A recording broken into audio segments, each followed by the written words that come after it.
Saudações pessoal, tudo bem com vocês? Aqui é o Thiago. O primeiro vídeo a gente vai falar sobre Kimi no Suizou Watabetai, que é um nome assim meio complicado em japonês, né? Eu sempre erro. Agora, o que acontece? Ela é baseada numa novel do mesmo nome. E essa obra, no bom português, quer dizer eu quero comer o seu pâncreas. Sim, esse nome chamativo mesmo, eu quero comer o seu pâncreas. Agora eu vou falar da introdução da história. Como é que é essa história? Bom, é basicamente de um garoto antissocial que não fala com ninguém, não quer ver ninguém, que encontra um diário no qual ele descobre que uma colega de sala dele vai morrer. Aí a história vai passando conforme isso. Então, conforme a história vai passando, você conhece sobre os personagens. Quais são os principais nessa obra? O protagonista, que é um cara antissocial, que não quer contato com as pessoas. Ele é um personagem interessante, mas ele, vamos dizer, podia ter sido melhor aprofundado nisso. Aí vamos falar também da protagonista, a Sakura. O que essa Sakura tem de mais? Bom, é porque o que acontece? A introdução dela, você já sabe que ela vai morrer. Então, ela tem que ser uma personagem carismática. E isso ela faz muito bem. Por que ela faz bem? Ela é sabe aquele personagem que te chama a atenção quando está na cena, que quando tá você quer ficar olhando, você quer ver o que vai fazer? Ela é muito simpática, muito atenciosa, e isso chama a atenção para você querer ver ela. Agora a gente vai começar a falar dessa obra maravilhosa, a gente vai falar dos spoilers. Portanto, se você ainda não viu, veja. É uma obra que vale a pena e vai fazer você pensar. A partir de agora vamos comentar as partes boas, as partes ruins e as partes interessantes da história, beleza? Quando acabar, volta aqui para a gente saber a sua opinião. Agora a gente vai falar dos pontos positivos da obra. Qual é o primeiro ponto que eu quero exaltar para vocês? O desenvolvimento dos personagens. Isso é uma faca de dois gumes, mas eu vou falar do lado positivo disso. Por quê? Qual o protagonista? Ele é um cara antissocial que não fala com as pessoas. Você vê conforme a história vai correndo que ele tem uma evolução normal, não é uma evolução forçada. Geralmente eles metem uma evolução forçada para aparecer, para ele se soltar. Não. Foi uma evolução normal. Você vê ele de pouquinho em pouquinho começando a se importar para no final estar do jeito que ele está. Ou seja, isso é um fator que tem que se exaltar, porque não é fácil fazer da maneira que foi feito. E também tem a protagonista. O que isso quer dizer? Você percebe, né, que ela é aquela pessoa alegre, que faz com o dedo na telha, porque ela sabe que vai morrer, ela está mais que certa, se sabe que vai morrer, ela tem que aproveitar mesmo.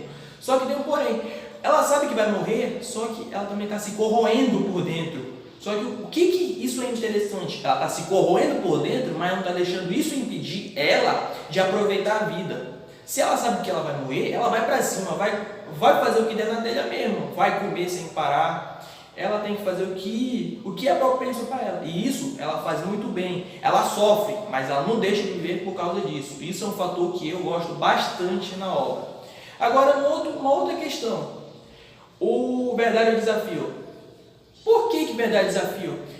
É porque foi uma jogada inteligente. Eu tenho que falar dela. Eu me sinto obrigado a falar dela. Por quê? Imagina a situação, ele não fala com ela, ele parece por algum tempo um robozão falando. E o que acontece?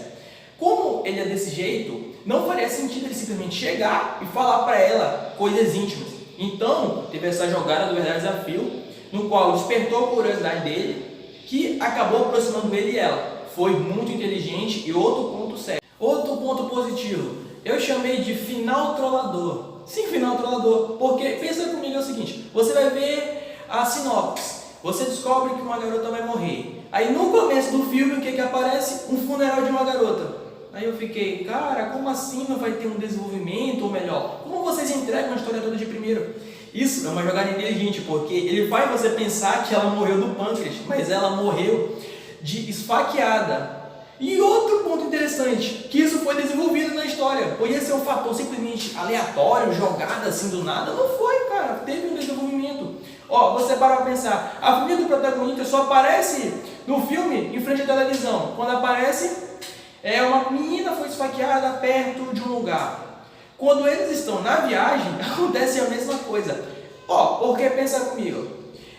Um casal, quando ele vai viajar, ele vai ficar falando, toma cuidado que tá perigoso. Em anime, não acontece isso. Ela falou. Então, de uma certa forma, isso foi desenvolvido. O que eu achei inteligente foi que ele usou isso e ainda desenvolveu. Ele poderia ter simplesmente largado um motivo aleatório para ela morrer. Não. Ele pegou, é o seguinte, ela vai morrer disso no final. Aí a gente vai dar mais pistas conforme o filme para ver se a pessoa vai identificar. Foi o que aconteceu. Agora a gente vai falar mais pontos positivos. Eu chamo esse ponto de fator chiclete. Por que fator chiclete? Porque tem um personagem, tem um personagem que aparece, só que o que acontece com ele? Você pensa, a grande parte da história é que ele é um ex-namorado da Sakura, só que ele não é. Ele é um personagem que só chega, oferece chiclete pro protagonista e sai. Foi uma jogada muito inteligente esse personagem. Por quê? Porque eu não coloquei ele como personagem principal por um motivo. Eu não sei exatamente se ele é um personagem próprio ou é um personagem mais simbólico. Eu considero ele mais um personagem simbólico. O que ele simboliza? A amizade. Quando ele chega e pergunta se o protagonista quer chiclete, o que ele pergunta? Você quer chiclete? O que eu percebi? Você quer conhecer as pessoas? Conforme... Engraçado que se for olhar a história assim, no começo o protagonista prontamente recusa, na segunda ele também recusa, mas ele já não recusa de uma maneira direta, na terceira ele recusa, aí depois ele pensa um pouquinho, aí depois eu aceito. Por quê? Ele também simboliza um desenvolvimento. Com um personagem que não aceitaria a amizade das pessoas, foi aceitando com o passar do tempo. E quem ajuda muito isso é a Sakura. Esse personagem é muito interessante porque ele ajuda também a provar o desenvolvimento do personagem. Agora a gente vai falar as partes que eu mais gosto, assim, que é mais sentimental mesmo. A gente vai falar sobre o testamento. Por que o testamento? O testamento é muito importante na história. Por quê? Porque, basicamente, o diário vivendo com a morte, a gente já sabe o que está no diário, porque a gente acompanha a história e a gente consegue ver um pouco do lado dela. O protagonista é uma surpresa, pra gente não. Só que o testamento é uma outra coisa, porque ele responde duas coisas que você fica um pouco com dúvida quando você vê a obra. A primeira, por que ele, cara? Você olha assim, porque tá certo, ele descobriu, eu entendo isso, ele descobriu, beleza, mas por que ela fica o filme todo só no foco dele? Entenderam a questão? Tá, descobrimos que ela encontra um garoto que não falava com ninguém, aí ele vira o foco dela, por quê? Isso é explicado. Ela já olhava para ele, ela já tinha algum interesse nele. E isso foi uma jogada muito inteligente que eles souberam botar, porque eu pensei que ela gostava dele, foi simplesmente por acaso, mas isso não explicaria o porquê dele estar virado tão, como eu posso dizer, tão vivo, tão útil assim na vida dela, porque basicamente todo mundo ficou de lado. Esse é um fator que eu tenho que exaltar, que foi uma jogada inteligente. Não foi porque sim, teve um motivo de fato. E um outro fator que eu tenho que falar, perceberam que durante os filmes eles não se falam por nome, isso dá uma certa, sei lá, é estranho, não é que eu vá criticar isso, mas era estranho. E isso é explicado também, porque naquela parte também tem aquela parte que é uma referência ao livro, tem uma referência ao Pequeno Príncipe, que é a cena bonita, e explica lá, o que acontece? Eles não se falam por nomes, porque o que eles tinham não tinha palavras, não era amizade, não era amor, era um sentimento muito mais forte. E engraçado que isso não soa forçado, porque quando você vê a história, pelo menos como eu vi, eu sendo franco, eu não senti falta de um beijo, mesmo sendo romance. Você vê que como os dois sempre souberam que ela ia morrer, então já foi meio assim, a gente vai fazer você ficar bem e tal. Foi muito bom isso, eu tenho que exaltar também. A obra em si tem muitos lados positivos, mas também tem os seus lados negativos. Então eu vou falar alguns defeitos que a obra teve, na minha opinião. O primeiro, que para mim foi até o mais grave, você lembra que eu falei nas qualidades, nos lados positivos e tudo mais, que tinha a faca de dois gumes, o desenvolvimento? Porque de fato foi um desenvolvimento muito bom, só que o protagonista não tem passado, entendeu? Ele parece que foi mandado para aquele mundo daquele jeito, para ter aquele jeito, e foi desenvolvendo a partir dali. Beleza. Mas uma pergunta. Você vendo a história, pergunta para você mesmo, Você que viu a história, você sabe por que ele é daquele jeito de fato? Não é, ele não fala. A gente não sabe o passado dele. Porque para uma pessoa ser antissocial daquele jeito, de não querer falar com ninguém, ele não quer falar com ninguém mesmo. Ele mal fala com a família dele. Para ele ser daquele jeito, ele não devia ter, como eu posso falar, um motivo. Ele não tem. Ele é daquele jeito porque ele é daquele jeito. Parece que o filme pergunta por que ele é daquele jeito, e o diretor responde, porque sim. Porque a gente não sabe, entendeu? Um outro fator que também é desenvolvimento, só que é um desenvolvimento meio complicado esse. Porque se lembra que eu falei da Kyoko lá, que era a melhor amiga do protagonista, eu não vi necessidade de falar o nome dela. Ela é deixada de lado a história inteira. Sim, ela tem importância, mas ela é deixada de lado a história inteira. Lembra da Sakura? O que ela falava? eu quero que vocês dois fiquem juntos, eu quero isso, eu quero aquilo. Envolve sempre essa garota, a Kyoko. Antes que eu fale, eu sempre demoro, eu sempre esqueço os nomes, tá? Se eu trocar é normal. O que acontece? O que a Kyoko faz no filme todo, até chegar na morte da Sakura? Se você tocar na minha amiga, eu te mato. Pô, velho. Ela não tem, ela é deixada de lado, deixada de escanteio, que seja o filme todo, pra chegar lá no final, os dois ficarem juntos. Tá, eu entendo que os dois ficaram juntos por isso, por aquilo. Ela pensava uma coisa errada pro protagonista, beleza. Mas não precisava deixar ela de lado na história toda, cara. Qual era? Ela também tinha que ter destaque. Parece que a Sakura falou, eu quero que vocês fiquem amigos, mas eu vou ficar com ele e você fica esquecida aí na ponta. Pô, velho. Entendeu? Ela devia ter um papel melhor. Ela não apareceu sozinha como protagonista uma vez, cara. Quando aparece, tá sempre o menino tá sempre o menino junto. Entendeu? Isso é um defeito da obra. Porque querem que ela fique junto com ele, mas ao mesmo tempo não fazem nada para resolver isso, entendeu? E qual foi o outro defeito que a obra teve? Ó, se lembra daquela cena que tá na casa dela, que ela seduz ele e tudo mais, que ela foi beijar, aí ele se sentiu incomodado, aí ela percebendo, ela cedeu, beleza, só que depois ela tirou uma graça com ele não gostou, ele segurou ela, beleza, aí depois ela começou a chorar, ele saiu, ele levou uma coça do menino, aí depois ela voltou. Ó, o que aconteceu?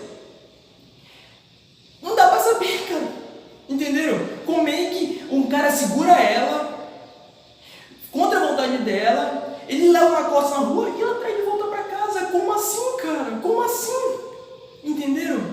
Tá, é engraçado que nem a gente que viu, a gente pode falar nada porque ele não tem passado, cara. Vamos fazer uma situação hipotética. Se ele estupra ela, a gente pode, você pode gravar que não ia acontecer nada? Não tem como, cara. A gente não pode falar com certeza absoluta, ele não vai fazer nada com ela. Por quê? Porque embora a gente queira pensar isso, a gente não sabe, não tem como, entenderam? Não tinha como ele ter feito aquilo com ela que, ó, um adendo. O que eu acho que foi aquela cena? Ele segurou ela, ele estava com muita raiva, aí ele, vamos dizer assim, para não falar muita besteira, ele se acalmou, ficou lá ofegante, ele ia falar com ela mais calma, só que ela já pensou besteira e ela está totalmente certa pensando besteira que a gente meio que perdeu. Eu também não sei o que ele ia fazer ali, né, mas você sabe como é que é, né? Então, aquele foi um problema. Aí podem falar, mas ela falou que não se importa com ela, aquele drama, sim, mas nada que ele falasse, isso ia poder fazer ela voltar lá. Ela aceitou de volta muito fácil. Eu sei que teve aquela conversa para poder voltar, mas mesmo assim, cara, não podia. Isso foi um defeito que me incomodou, porque eu fiquei pensando, o cara podia ter te estrupado e tu leva ele de volta assim, tranquilo. Entenderam? Então isso me incomodou a minha experiência. Então, o que eu achei da obra em geral? Sendo franco, muito boa.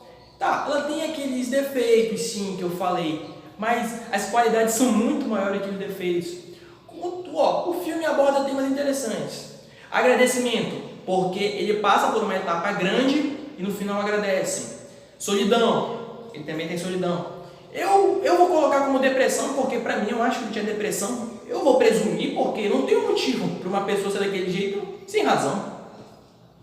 Então, aborda temas interessantes. O que você faria se soubesse que ia morrer? É um tema interessante. O que é viver para você? Ou seja, é um filme que acerta demais nessas questões. Se eu fosse dar uma nota para ele, sendo sincero, 8. Eu acho que 8 é uma nota boa para ele. É um dos melhores filmes que eu vi. Portanto, eu estou muito feliz por ter visto esse filme que fez eu pensar bastante. Então, esse foi o primeiro vídeo. Muito obrigado a todos que viram até o final. Se gostou, deixa o like, comenta, que a gente também quer saber a sua opinião, ela é importante. Querendo saber se você concorda, o que você discorda, a gente também gostaria de saber. Eu e o Wader, que só ficou aí atrás, mas ele vai aparecer no vídeo, pode comprar ele. Então tá. O que a gente vai falar no canal, que eu ainda não falei? A gente vai falar sobre animes, seja filmes, séries, talvez live actions, quem sabe? Sobre animes, que tanto eu quanto eles gostam muito e é uma vontade que a gente tem, então a gente botou pra fora isso, entendeu? Esse foi somente o primeiro vídeo, irão vir outros, então muito obrigado por ter assistido até agora, valeu?